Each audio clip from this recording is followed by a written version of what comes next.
RBSC Hindi ज्ञान आप सभी का बहुत बहुत स्वागत करता है। आज हम वसंत भाग 3 कक्षा 8 के अंतर्गत बस की यात्रा के प्रश्नों का अध्ययन करेंगे।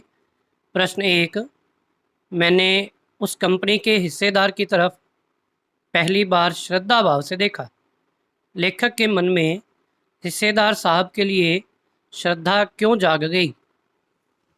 उत्तर, लेखक के मन में हिस्सेदार साहब के लिए श्रद्धा इसलिए जग गई क्योंकि बस के टायर घिसकर बिल्कुल ख़राब हो रहे थे।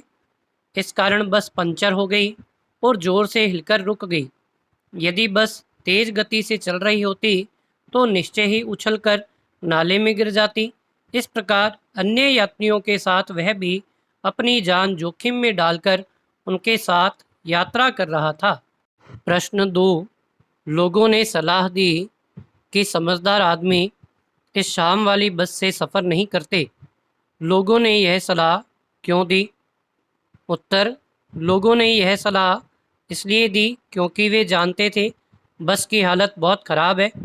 रास्ते में बस कभी भी कहीं भी धोखा दे सकती है। बस यात्रियों को उनकी मंजिल तक पहुंचा देगी, यह भी कहना मुश्किल था। प्रश्न 3, ऐसा जैसे सारी बस ही इंजन है और हम इंजन के भीतर बैठे हैं। लेखक को ऐसा क्यों लगा?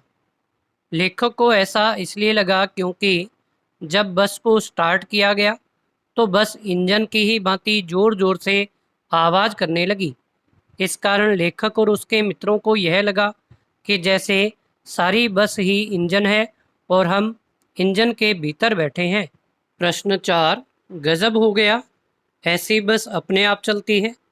लेखक को यह सुनकर हैरानी क्यों हुई?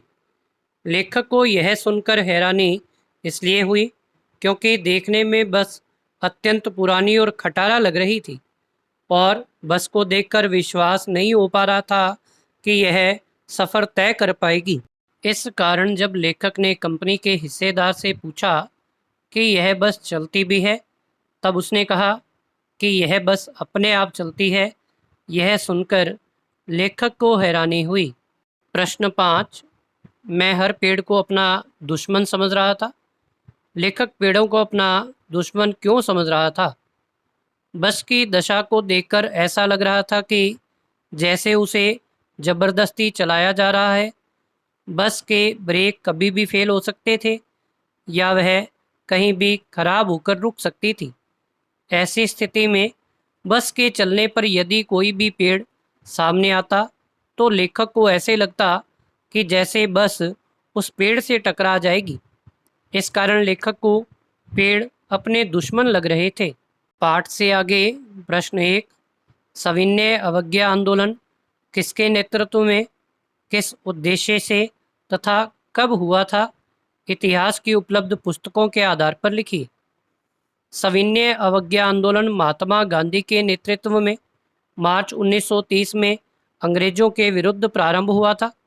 उस समय भारत में अंग्रेजी सत्ता काबिज थी। अंग्रेजी सत्ता द्वारा नमक पर टैक्स लगा दिया गया था, जिसके विरोध में गांधी जी ने साबरमती आश्रम से 250 किलोमीटर की पैदल यात्रा करके समुद्र किनारे बसे हुए दांडी नामक स्थान पर नमक बनाकर अंग्रेजों के इस कानून को भंग किया। इसे ही दांडी यात्रा, नमक सत्याग्रह अथवा सविनय अवज्ञा आंदोलन के नाम से जाना जाता है। प्रश्न 2, सविनय अवज्ञा का उपयोग व्यंग्यकार ने किस रूप में किया है?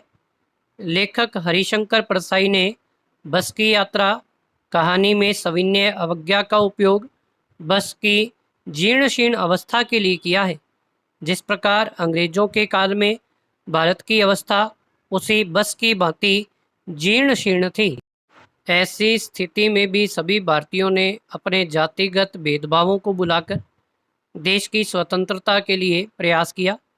उसी प्रकार बस की खस्ता हालत होने पर भी उसके सभी कलपुर्जे जैसे सहयोग करते हुए उसे अपनी मंजिल तक पहुंचाने का प्रयास कर रहे थे।